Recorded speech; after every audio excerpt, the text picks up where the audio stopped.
RTL.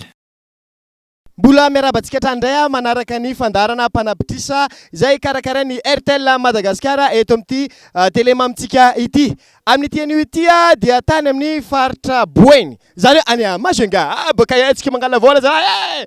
Andao tsika angala izy. Miaraka amin'ny RTL barony tao fanolorana.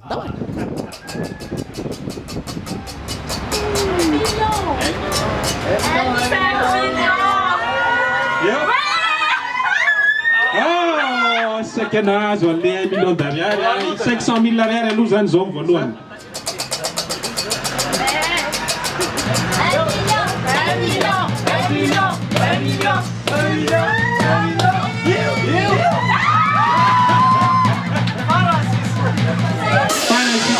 Anu farany tsy maninana 200 000 ariary anu farany eo. Akale 500 000 ariary sa volano farany.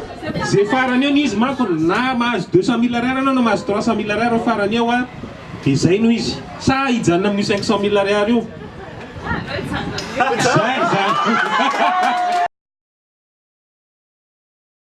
RTL.